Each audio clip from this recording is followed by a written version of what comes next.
namanya. Assalamualaikum warahmatullahi wabarakatuh. Halo semuanya, perkenalkan nama aku Reza Yuliana. Pada diskusi kali ini tentunya aku nggak sendiri nih. Aku sama partner hebat aku yaitu... Hai semuanya, perkenalkan aku Nurul Hikmah, kita berdua dari kelompok 11 PGSD 23A FKIP Universitas Riau. Nah, Tan, sebelum kita masuk ke topik kita yang serius nih pada hari ini, aku mau nanya jujur nih, kira-kira kamu terakhir masuk ke Museum Sang Nila Utama itu kapan sih? Kalau Intan jujur yang belum pernah ke sana secara langsung. Karena kan Intan tinggalnya di Dumai. Nah, pas kuliah ini nih, objek proposal Intan itu, penelitian Intan itu terkait dengan Museum Sang Nila Utama ini. Nah, jadi intinya Intan baru tahu Museum Sang Nila Utama ini pas masa kuliah sih. Jadi kalau Reza, emang pernah ke museum ini? Oh, kalau Reza sendiri pernah sih dulu waktu semester lalu pernah juga masuk ke dalamnya. Oh iya, Tan, tahu nggak sih kalau misalkan Museum Sang Nila Utama ini bisa dikaitkan loh sama etnomatematika? Iya, benar banget bisa dikaitkan dengan etnomatematika. Tapi Tan, tahu nggak? Mungkin sebagian teman-teman kita yang nonton video ini nanti masih asing nih sama kalimat etnomatematika. Boleh nggak Intan jelasin sedikit apa sih etnomatematika itu? Jadi gini teman-teman, etnomatematika itu simpelnya kayak jembatan penghubung matematika dengan budaya. Nah, kita kan tahu ya, MTK itu pasti di pikiran orang-orang, oh angka gitu. Nah, padahal MTK bukan hanya soal angka doang, bukan hanya soal angka di papan tulis, tapi juga ada di sekitar kita. Nah, termasuk pada bangunan bersejarah dan kearifan lokal kita yang ada di Riau ini. Nah, sebelumnya ini juga Reza, Intan udah pernah ngirimin video kan sama Reza dan artikel terdahulu terkait museum ini. Ya udah pernah Intan. Mungkin Nah, boleh. makanya kita berdua hari ini akan deep talk santai soal analisis etnomatematika pada objek Museum Sang Nila Utama Pekanbaru. Lanjut Eja.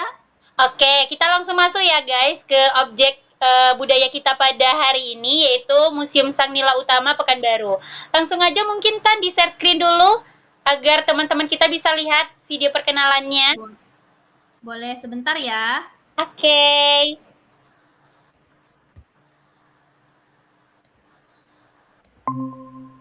Kelihatan belum? Nah, iya udah Tan. Kita mulai ya videonya. Jadi teman-teman semua silakan simak video YouTube ini baik-baik. Oke, kita mulai.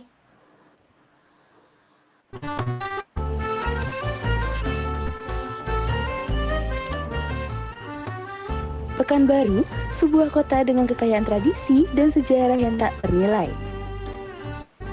Di tengah gemuruh modernitas, berdiri kokoh Museum Sang Nila Utama, sebuah tempat yang menyimpan warisan budaya Melayu yang memikat. Museum Sang Nila Utama resmi dibuka pada tahun 1994, menjadi simbol pelestarian budaya Melayu Riau. Nama museum ini diambil tokoh legendaris yang dikenal sebagai pendiri Singapura. Kini, museum ini menjadi rumah bagi beragam koleksi yang menceritakan kisah kehidupan masyarakat Melayu di masa lampau. Di dalam museum ini, pengunjung dapat menemukan berbagai koleksi luar biasa, seperti pakaian adat Melayu yang megah, keris dengan ukiran rumit, serta alat musik tradisional seperti gambus dan pompang. Diorama yang menggambarkan kehidupan sehari-hari masyarakat Melayu juga menjadi magnet bagi para pengunjung. Beberapa koleksi di museum ini merupakan replika yang dibuat dengan teliti untuk melestarikan bentuk aslinya yang rentan. Namun, banyak juga artefak asli yang diperoleh dari hasil penelitian, donasi masyarakat, dan hibah keluarga kerajaan Melayu, menjadikannya harta karun budaya yang sangat berharga. Edukatif bagi para pengunjung. Di berbagai sudut museum, terdapat papan informasi dan penjelasan interaktif yang memberikan wawasan mendalam tentang sejarah dan fungsi masing-masing koleksi. dapat belajar tentang nilai-nilai kehidupan masyarakat Melayu melalui seni, bahasa, dan tradisi yang ditampilkan. Salah satu ruangan yang menjadi favorit pengunjung adalah ruang pameran tekstil. Di sini, berbagai kain songket khas Melayu dengan motif indah dan warna yang memikat dipamerkan. Setiap motif memiliki cerita unik yang mencerminkan kepercayaan, harapan, dan kearifan lokal masyarakat Melayu. Tidak hanya sekedar pajang, proses pembuatan kain songket juga ditampilkan dalam bentuk diorama, sehingga pengunjung dapat memahami proses di balik membuat kain yang penuh dengan keindahan ini. Di sisi lain, alat-alat musik tradisional Melayu seperti gendang nobat, marwas, dan biola Melayu juga dipamerkan dengan apik. Museum Sang Nila Utama ini didirikan di tahun 1991. Nah, mau diresmikan tanggal 9 Juli tahun 1994. Ini dengan Kanwil Depdikbud waktu itu. Lomba, jadi ada yang melalui dikuiskan, ada sayembara gitu ya, ada juga yang hibah. Dan itu didapatkan di Kecamatan 13 di Poto Kampar. Museum Sang Nila Utama adalah cerminan indah dari budaya Melayu yang kaya akan nilai dan sejarah. Dengan mengunjungi museum ini, kita tidak hanya menikmati keindahan artefak, tetapi juga berperan aktif dalam menjaga warisan budaya kita. Museum ini bukan hanya tempat untuk belajar sejarah, tetapi juga menjadi ruang inspirasi yang menghubungkan masa lalu dengan masa kini. Setiap sudutnya mengajarkan kita untuk menghargai warisan budaya yang kaya dan beragam. Museum Sang Nila Utama adalah bukti nyata bahwa tradisi dan modernitas dapat berjalan beriringan, menjaga identitas budaya tanpa melupakan perkembangan zaman. Mari kita terus jaga dan lestarikan budaya ini agar cerita dan tradisi Melayu tetap abadi bagi generasi mendatang.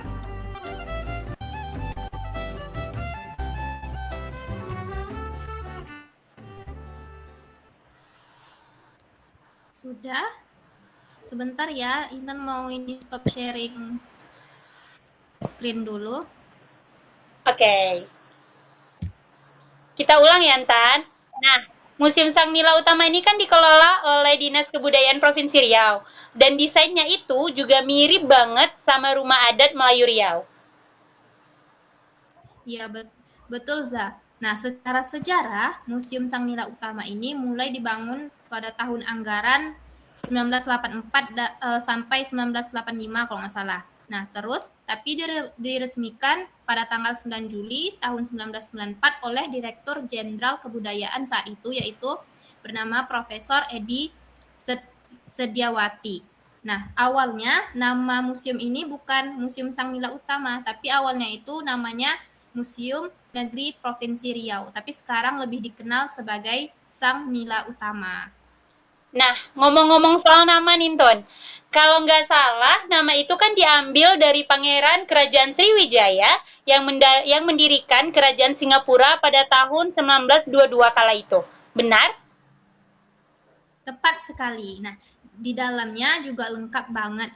Ada kayak artefak prasejarah, koleksi arkeologi, sampai pakaian adat dan alat musik tradisional Melayu. Jadi, di dalam museum itu, bukan hanya kayak replika. Biasanya kan kalau kita museum-museum itu kan kayak ada replika arkeolog ini. Nah, di sana kalau nggak salah ada Riau ini ada 12 kabupaten gitu kan, 10 kabupaten dan 2 kota. Nah, itu di dalam museum ini banyak setiap kabupaten atau kota itu direpresentasikan atau bagaimana baju adatnya, kemudian ada kalau nggak salah miniatur candi Muara Takus. Pokoknya banyak lah di dalamnya itu, di dalam museumnya ini. Nah, Tan, yang bikin aku kagum kemarin itu filosofi bangunannya loh, Tan. Kamu perhatiin nggak bentuk atapnya gimana? Bentuk atapnya yang bentuk limas itu enggak? Iya. Bukan, yang bentuk limas. Iya, atapnya itu limas. Tapi limasnya itu bukan berarti cuma yang kayak biar estetik aja. Tetapi itu tuh didesain agar hujan yang turun itu dengan mudah gitu, dengan mudah hujan turun gitu. Nah, filosofinya itu melambangkan kebijaksanaan masyarakat Melayu Riau yang menyatu dan beradaptasi dengan alam. Terus kan, rumahnya itu modelnya memanjang ke samping. Kamu nengok nggak? Dia tuh memanjang ke samping. Iya, memanjang. Nah, belum lagi ntar tiang-tiangnya. Katanya tiangnya itu melambangkan pilar kehidupan kayak agama, adat, hukum, dan budaya. Katanya semakin kokoh tiangnya, semakin kuat juga sosial masyarakatnya. Oh, betul sekali, Zah. Nah, yang tadi kan bangunannya itu kan memanjang ke samping. Nah, itu juga ada nilai filosofisnya, bahwasanya bentuk memanjang itu sebagai simbol sosial yang dimana memberikan kesan terbuka dan luas yang mempresentasikan kalau orang Melayu itu wawasannya luas, terus hidupnya tuh harmonis dan berdampingan. Terus selain tiang-tiangnya yang melambangkan pilar kehidupan, ada juga nih jendelanya itu yang disusun sejajar. Nah, itu juga ada maknanya, yaitu bermakna keterbukaan pikiran terhadap dunia luar. Bahwasanya ilmu dan pesan kehidupan itu harus bisa keluar masuk layaknya angin. Keren banget ya. Terus di setiap sudutnya juga ada artinya kalau nggak salah. Nah, kita udah bahas filosofi Museum Sang Nila Utama yang sangat keren. Gimana kalau sekarang kita coba hubungkan ke materi SD? Ini bagian yang paling penting buat kita sebagai calon guru SD nanti. Kalau buat anak kelas rendah kayak kelas 1, 2, 3, kira-kira apa aja sih yang bisa kita ajarin ke mereka tentang museum ini, Tan? Sebenarnya kalau dikaji etnomatematika banyak sih, cuma lebih kalau mencoloknya kan kalau biasanya bangunan gitu kan lebih ke geometri. Nah, yang pertama itu mungkin kita bisa mengajarkan konsep bilangan ganjil dan genap lewat jumlah anak tangganya. Nah, Intan pas lihat video itu, Intan hitung tuh yang anak tangga yang di depan sebelum mau masuk ke tangga masuk ke dalam museum itu berjumlah 15. Nah, biasanya juga jumlah anak tangga pada museum seperti ini, bangunan seperti ini biasanya memang dari sananya jumlahnya ganjil nih, Za. Terus kita bisa ajak mereka untuk langsung juga ke sana menghitung anak tangga. Jadi ada konsep bilangan ganjil dan genap lewat jumlah anak tangga. Nah, selain itu, Tan, ada juga kan pengenalan bangun datar? Ada, seperti misalnya mereka bisa mengidentifikasi bentuk segitiga sama sisi pada atap depan, kemudian ada persegi panjang untuk dinding dan pintu, sampai bentuk persegi pada jendela. Terus ada juga kalau bentuk bangun ruang, dalam materi bangun ruang di SD, itu tuh tiang bangunan yang bulat itu kan bentuknya tabung. Nah, terus pondasinya tuh juga ada yang bentuk balok dan kubus. Jadi etnomatematikanya merepresentasikan geometri itu sih. Tun, kayaknya ada satu lagi deh. Ini, tentang satuan tidak baku. Kita bisa aja loh mereka untuk mengukur lebar teras, terus juga pintu, tetapi menggunakan jengkal, depa. Kan kalau nggak salah, dulu itu masyarakat tradisional Melayu Riau menggunakan jengkal, depa, itu sebagai satuan pengukuran mereka gitu. Betul. Dulu lebih ke satuan tidak baku ya mengukurnya. Oh iya, Intan sebenarnya ini udah ada PPT-nya yang udah Intan berdasarkan searching ya, yang udah kita ini kan juga. Mungkin boleh kita perlihatkan ke teman-teman ya, Zah? Ya, boleh banget. Karena tadi kelupaan. Bentar.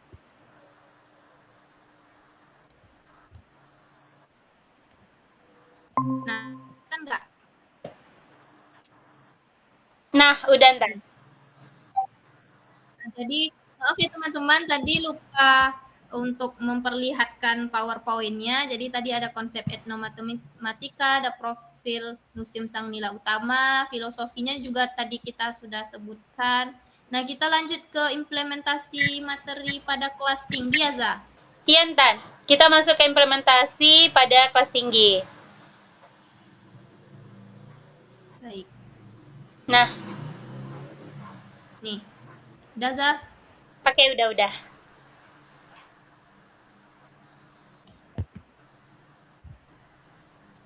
Bisa dilihat, teman-teman? Eza? Bisa, Tan, bisa. Nah, yuk kita mulai. Nah, tadi kan kalau eh, buat anak kelas Rendah. rendah tadi ya. Nah, sekarang kita lanjut ke untuk etnomatematika pada materi SD untuk kelas tinggi, yaitu kelas 4, 5, dan 6. Nah, pastinya materi yang berkaitnya itu pasti lebih menantang. Nah, menurut Eza gimana nih? Nah, kalau kelas tinggi itu kita bisa bawa mereka ke analisis yang lebih dalam. Contohnya geometri bangun datar dan ruang tingkat lanjut. Nah, mereka itu bisa menghitung luas dan keliling trapesium sama kaki yang ada di struktur tangga utama, sama mereka juga bisa nih menghitung volume limas atau limas potong pada arsitektur atap Museum Sang Nila Utama ini.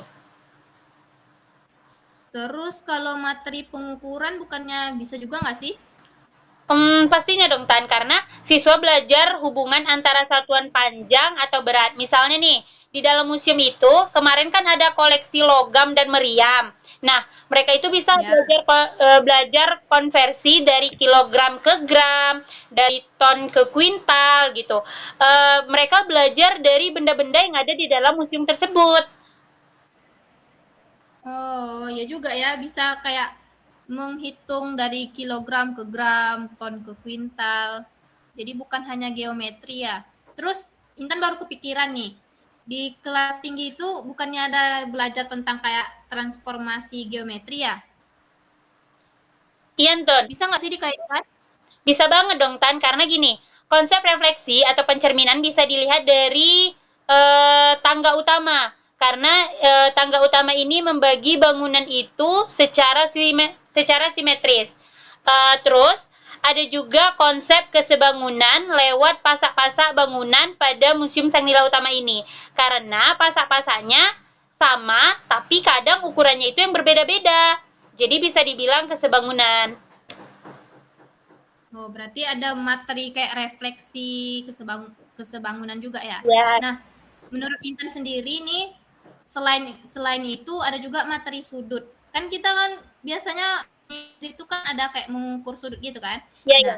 kita bisa membuat sebuah pembelajaran etnomatematika dengan cara misalnya nih mereka nih bisa membawa busur buat mengukur sudut 60 derajat di segitiga atap misalnya. Jangan atap deh, mungkin karena ketinggian mengukur sudut apa namanya pada bingkai foto pahlawan ya kan bisa. Kemudian sudut siku-siku di jendela bisa juga tuh mereka ukur. Terus yang selain sudut Za. Ini Sintan, mereka bisa kumpulin data, jumlah koleksi, pakaian, adat, alat musik, terus kayak dibikin diagram batang gitu. Terus juga kalau untuk debit, mereka bisa mengamati sistem drainase atau limas pas lagi hujan. Kayak mereka tuh paham konsep aliran air gitu. Nah, benar-benar pakai lengkap lah pokoknya kalau kita belajar etnomatematika di Museum Sang Nila Utama ini. Oh ya tadi ada juga yang ketinggalan mungkin selain materi tersebut bisa juga satu materi lagi yang ketinggalan mungkin tentang pembelajaran. Nah di ruang pameran itu kan di lantai satunya tuh. Nah mereka bisa juga nih mengukur perbandingan ukuran miniatur yang duplikatnya, yang replikanya sama yang aslinya pakai konsep skala. Ya benar. Udah itu aja ya Za. Kayaknya cuma itu dan Tan. Mungkin kalau kita analisis lebih dalam, kita akan menemukan materi lainnya. Iya juga sih. Lanjut, Ja. Nah, Tan, itulah gunanya etnomatematika. Supaya anak-anak nggak nanya lagi, apa sih kita belajar matematika? Kenapa sih kita harus belajar matematika? Apa sih gunanya kita belajar matematika? Karena ternyata matematika itu udah ada di dalam jati diri dan budaya kita sebagai orang atau masyarakat budaya Melayu Riau. Nah, sepakat. Dan juga begitu, karena semoga ya hasil diskusi kita ini menjadi inspirasi untuk teman-teman semua calon guru terkhususnya bukan hanya PGSD doang, mungkin di pendidikan matematika juga bisa, karena mengapa? Ternyata etnomatematika itu bisa kita pelajari berasal dari kebudayaan di sekitar kita. Jadi kita sebagai calon guru bukan hanya mentransfer ilmu hanya matematika, angka saja, terus hanya berdasarkan pembelajaran konvensional lewat buku saja, tapi mereka juga bisa diajak untuk agar pembelajaran itu lebih kontekstual, terus dan mereka paham bisa juga untuk kayak mengapresiasi budaya mereka sendiri dari etnomatematika ini. Amin. Oke deh, mungkin itu aja kayaknya ya obrolan panjang kita pada hari ini. Terima kasih Intan sudah berkenan membagikan ilmunya, pengetahuannya pada diskusi kita hari ini. Terima kasih juga untuk teman-teman semuanya yang sudah menyimak video kami ini dari awal hingga akhir. Oke, kayaknya kita masuk ke sesi pamit, Dentan. Boleh, karena udah siap juga kan? Oke, aku Reza Yuliana dan aku Intan Nurul Hikmah. Kami dari kelompok 11 pamit undur diri. Sampai jumpa di diskusi berikutnya. Dadah. Assalamualaikum. Izin pamit ya.